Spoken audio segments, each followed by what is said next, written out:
রবীন্দ্রনাথ ঠাকুরের শান্তিনিকেতনের সঙ্গে বাঙালির হৃদয়ের টান। শান্তির টানে শান্তিনিকেতন যায়নি এমন বাঙালি খুঁজে পাওয়া বড়ই দুষ্কর। রবীন্দ্রনাথ ঠাকুরের স্মৃতি বিজড়িত শান্তিনিকেতনে সারা বছর বাঙালিদের ভিড় লেগেই থাকে। শুধু বাঙালিদের কাছেই নয়, সারা বিশ্বের কাছে এই শান্তিনিকেতনের ঐতিহাসিক এবং সাংস্কৃতিক গুরুত্ব অপরিসীম। কারণ এই লালমাটির দেশে বিশ্বকবি রবীন্দ্রনাথ ঠাকুর দীর্ঘকাল বসবাস করেছেন এবং লিপিবদ্ধ করেছেন বহু গান, সাহিত্য, কবিতা, সঙ্গে আরো অন্যান্য অনেক কিছু। তার সঙ্গে এখানে প্রতিষ্ঠা করেছিলেন 1921 সালে বিশ্বভারতী বিশ্ববিদ্যালয়। এছাড়াও এখানে রয়েছে বাউলের সুর, আদিবাসী নৃত্য, 51 সতীপীঠের এক সতীপীঠ, কোপাই নদী, সুরুল রাজবাড়ি, বেশ কিছু টেরাকোটার মন্দির, এছাড়া বাঙালির অত্যন্ত প্রিয় কেনাকাটির জায়গা সোনাঝুরির হাট। এই সোনাঝুরির হাটকে অনেকে শনিবারের হাটও বলে থাকেন।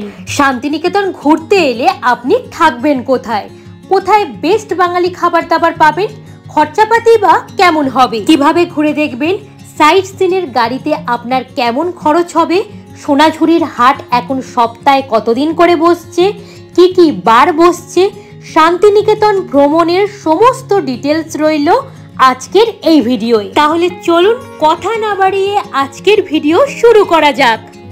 বাজছে এখন ভোর 5:30টার মতো।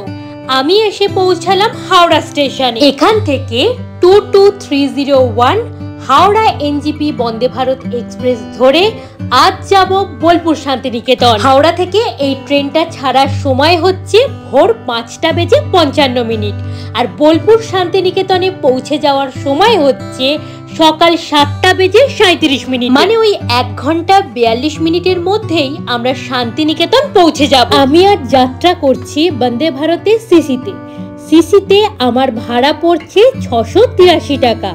এর মধ্যে সকালের চা বিস্কুট এবং ব্রেকফাস্ট ইনক্লুডিং রয়েছে। ব্রেকফাস্টের মেনুতে বেশ অনেক কিছুই ছিল। আপনারা যদি বন্দে ভারতে না আসতে চান, শিয়ালদা বা হাওড়া থেকে শান্তিনিকেতনে আসার বেশ কিছু ট্রেনের টাইম আমি স্ক্রিনে মেনশন করে দিলাম। তবে চেষ্টা করবেন এমন ট্রেন ধরার যাতে সকাল 10টা থেকে 10:30টার মধ্যেই আপনি শান্তিনিকেতন পৌঁছে যেতে পারেন। তাতে আপনার একটা দিন নষ্ট হবে না। শান্তিনিকেতন স্টেশনের বাইরে এলেই দেখবে টোটোর বিশাল বড় একটা স্ট্যান্ড রয়েছে। সেখান থেকে একটা টোটো বুক করে আজকে আমি প্রথমেই যাচ্ছি কঙ্কালীতলায়। মায়ের মন্দিরের বাইরে পুজোর সামগ্রীর আপনারা প্রচুর দোকান পেয়ে যাবেন। সেখান থেকে পুজোর সামগ্রী কিনে আপনারা মাকে পুজো দিতে পারেন।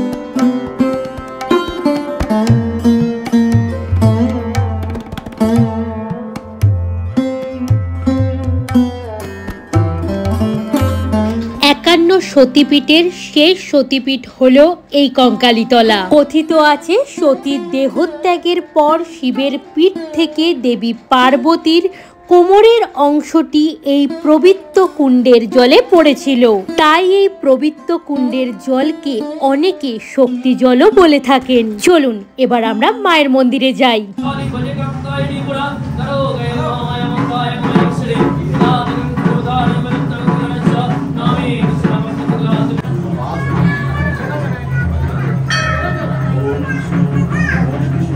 দেখলেনই তো, এই মন্দিরে মায়ের কোনো মূর্তি নেই, মূলত ফটো ফ্রেমেই এখানে মায়ের পুজো হয়। কোমর বা কাঁখাল থেকে স্থানীয়ভাবে দেবীর নাম হয়েছে কঙ্কালী। তবে পৌরাণিক মতে এখানকার দেবী দেবগর্ভা নামে পরিচিত।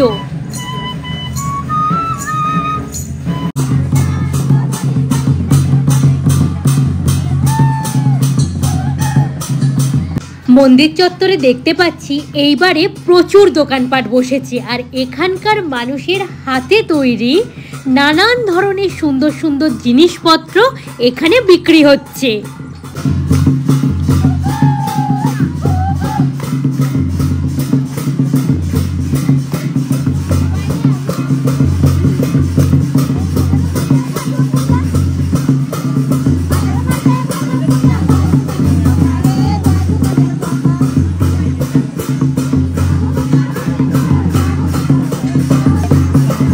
কঙ্কালীতলা মায়ের মন্দিরের পাশেই রয়েছে কাঞ্চীশ্বর শিবের মন্দির। আমি যে টোটো দাদার টোটোতে করে কঙ্কালীতলা মায়ের মন্দিরে এলাম, উনি আমাকে বললেন এই কাঞ্চেশ্বর বাবাকে দর্শন না করলে নাকি মায়ের দর্শন সম্পূর্ণ হয় না। তাই আপনারা যখনই কঙ্কালীতলায় আসবেন এই শিবের মন্দির অবশ্যই দর্শন করবেন।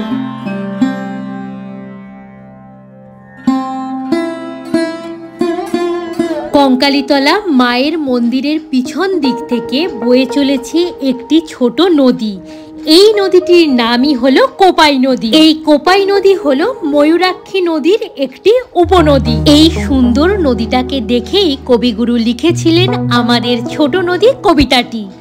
এরপর এখান থেকে রওনা দিয়ে দিলাম বল্লভপুর ওয়াইল্ড লাইফ স্যাংচুয়ারি বা ডিয়ার পার্ক দেখার উদ্দেশ্যে। এটি খোলা থাকে সকাল 9টা থেকে বিকেল 3:30 পর্যন্ত। এখানকার প্রবেশ মূল্য প্রতিজন 100 টাকা করে। বুধবার এই পার্কটি সম্পূর্ণরূপে বন্ধ থাকে।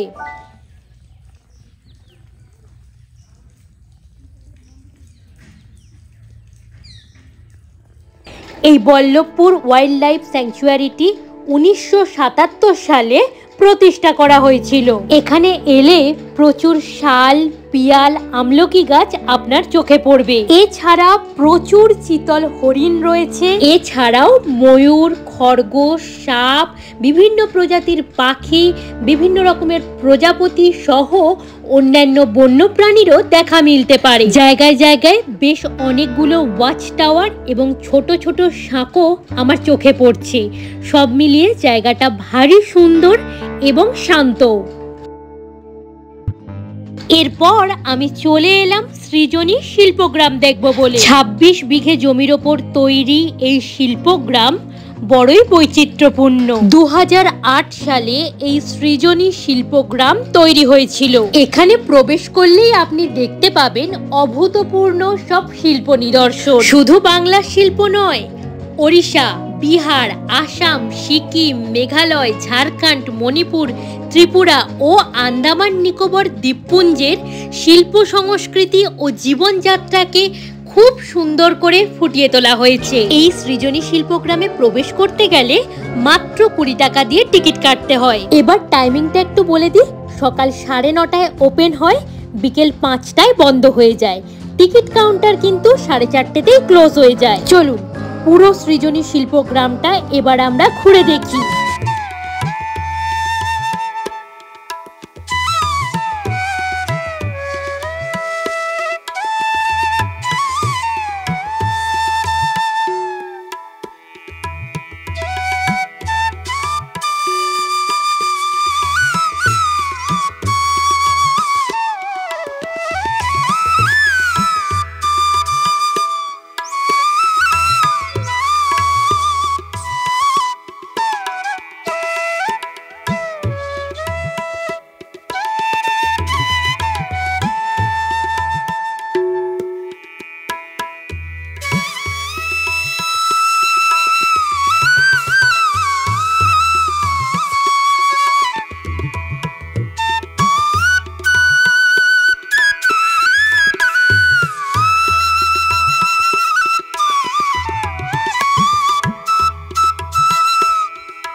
আমাদের দেশ ভারতবর্ষ সাংস্কৃতিক দিক থেকে যে কতটা সমৃদ্ধ তা এখানে এলে আপনি আরও ভালোভাবে উপলব্ধি করতে পারবেন। এরপর চলে এলাম আমার আগে থেকে বুকিং করা রিসর্টে। এই রিসর্টটির নাম হলো রাঙামাটি গার্ডেন রিসর্ট। চলুন আমার জন্য বরাদ্দ রুমটা এবার আপনাদের দেখিয়ে দিই। এনাদের বিভিন্ন ক্যাটাগরির রুম রয়েছে। এটা হলো এনাদের কটেজ রুম। এটি একটি এসি রুম। রুমটা বেশ বড়, খুব সুন্দর করে সাজানো গোছানো। এবং রুমে প্রয়োজনীয় সবকিছুই দেয়া আছে।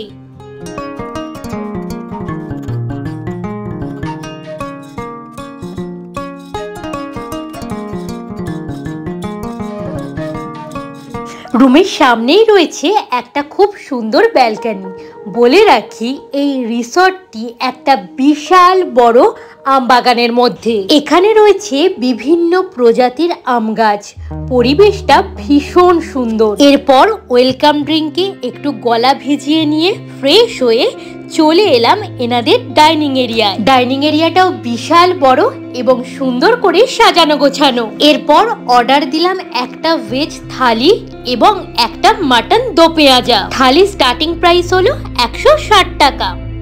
লাঞ্চ কমপ্লিট করে কিছুটা এডিটিং এর কাজ আমার বাকি ছিল, সেটা করছিলাম। তারপর বাইরে বেরিয়ে আমি তো জাস্ট অবাক হয়ে গেছি। রঙিন আলোর ছটায় রিসর্টটা এক মায়াবী রূপ ধারণ করেছে।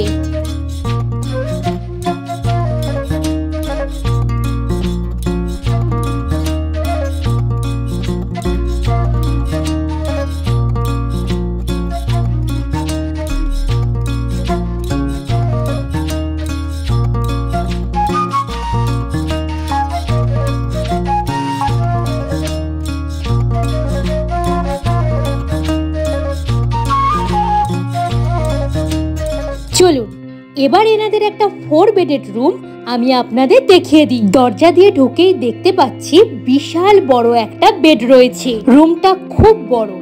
এই রুমটায় আপনারা 4 জন থাকতে পারবেন। সোম থেকে শুক্র এই রুমটার ভাড়া থাকে 3000 টাকা। শনি রবিবার যে কোনো ছুটির দিন অথবা পিক সিজনে এই রুমটারই ভাড়া হয়ে যায় 3500 থেকে 3800 টাকা পর্যন্ত। সন্ধ্যের টিফিনে আমি নিয়েছিলাম চা এবং ফিশ ফিঙ্গার। এনাদের যে ইনহাউস রেস্টুরেন্ট রয়েছে এখানে মোটামুটি আপনারা সব ধরনের খাবার দাবারই পেয়ে যাবেন। আর বিশ্বাস করুন, একটুও বাড়িয়ে বলছি না, এখানকার খাবার দাবারের টেস্ট অসাধারণ। আপনাদের সঙ্গে দেখা হচ্ছে কাল সকালে। Good morning everyone. সকাল সকাল ঘুম থেকে উঠে পড়েছি আর চারপাশের পরিবেশটা দেখুন, এত শান্ত, এত ভালো লাগছে। নানান রকম পাখির ডাক কানে আসছে। চলুন দিনের আলোতে পুরো রিসর্টটা আমি একটু আপনাদের ঘুরিয়ে দেখিয়ে দিই। মূল গেট থেকে ঢুকেই দেখবেন পার্কিং এর একটা বিশাল বড় জায়গা রয়েছে। আপনারা যদি নিজেদের গাড়ি নিয়ে আসেন, গাড়ি পার্কিং করতে কোনো রকম অসুবিধে হবে না। তারপর রবি ঠাকুরের খুব সুন্দর একটা স্ট্যাচু আপনার চোখে পড়বে। এরপর উল্টো দিকে তাকালেই আপনি দেখতে পাবেন চারপাশ সবুজ গাছপালায় ঘেরা একটা খুব সুন্দর সুইমিং পুল। এই রিসর্টের কটেজ রুমের ভাড়া 2600 টাকা, স্ট্যান্ডার্ড রুমের ভাড়া 1800 টাকা। তবে শনি রবিবার বা যে কোনো ছুটির দিনে এই ভাড়াটা কিন্তু সামান্য বাড়তে পারে। শান্তিনিকেতনে বেড়াতে এসে যারা একটু গ্রাম্য পরিবেশে থাকতে চাইছেন তারা চোখ বন্ধ করে রাঙামাটি গার্ডেন রিসর্টকে বুকিং করতে পারেন। আর যে কথাটা না বললেই নয়, এখানকার প্রতিটা স্টাফের ব্যবহার ভীষণই আন্তরিক। ব্রেকফাস্ট সেরে চেক আউট করে বেরিয়ে যাচ্ছি, কারণ আজ আমার বুকিং রয়েছে দ্বীপ হলিডেজ। বিশাল বড় জায়গা জুড়ে এই হোটেলটি। ঢুকেই দেখলাম পার্কিং এরও বেশ বড় একটা জায়গা রয়েছে।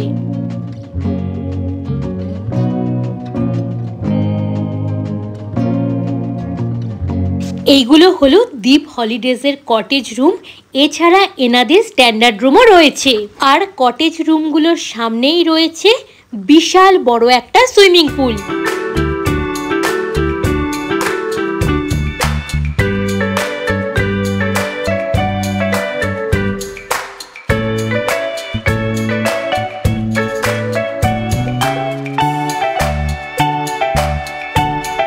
চলুন দ্বীপ হলিডেজের একটা স্ট্যান্ডার্ড ক্যাটাগরির রুম এবার আমি আপনাদের দেখিয়ে দিই। দরজা দিয়ে ঢুকেই দেখতে পাচ্ছি একটা কিং সাইজের বেড রয়েছে।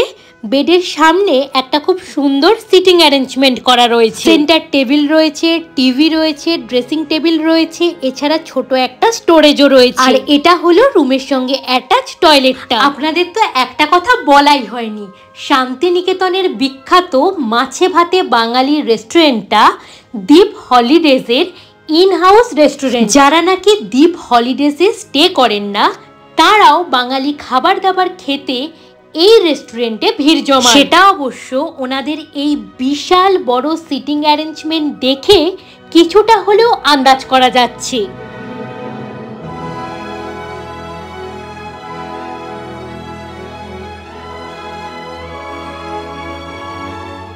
একটা টোটো ভাড়া করে আজ প্রথমেই চলে এলাম কেন্দ্রীয় গ্রন্থাগার দেখব বলে। আপনারা হয়তো অনেকেই জানেন এখন বিশ্বভারতীর ভেতরে ঢুকতে দেয়া হয় না, বাইরে থেকে যতটুকু দেখা যায় ততটুকুই আমাদের দেখতে হবে। এরপর দেখে নিলাম মৃণালিনী আনন্দ পাঠশালা। আমরা এখন চলে এসেছি এক ঝুড়িওয়ালা বৃদ্ধ বটগাছের সামনে। এই বটগাছটির নাম তিন পাহাড় বটগাছ। মহর্ষি দেবেন্দ্রনাথ ঠাকুর কোপাই নদীর ধার থেকে এই বটগাছের চারা এনে এখানে রোপণ করে। সহজ পাঠের প্রচ্ছদের ছবিটি এই বটগাছের। এরপর আমরা দেখে নিচ্ছি তালধ্বজ। একটা তাল গাছকে কেন্দ্র করে গোল একটা বাড়ি, এখানে থাকতেন তেজেশচন্দ্র সেন। এই হলো বেলজিয়াম কাঁচ দিয়ে তৈরি বিশ্বভারতীর কাঁচঘর উপাসনা গৃহ বা ব্রাহ্ম মন্দির।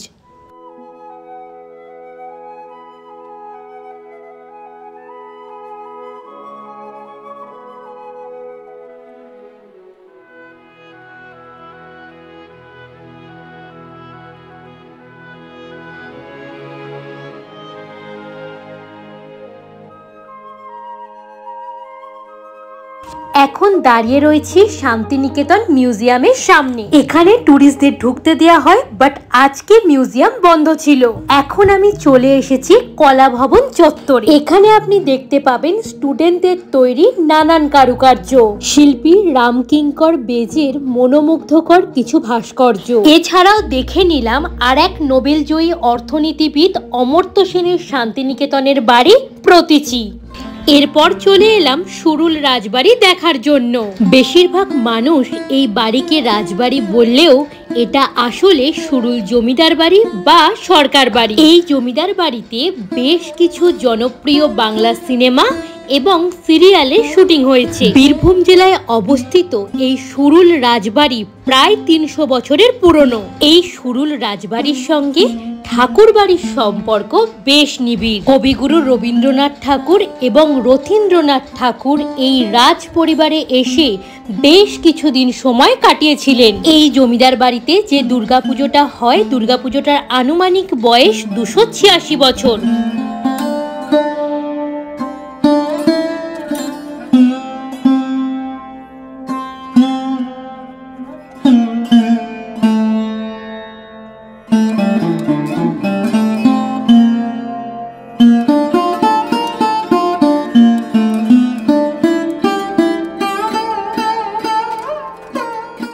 এরপর রওনা দিয়ে দিলাম ৩৪ ফুটের বুদ্ধ মূর্তি দেখার জন্য।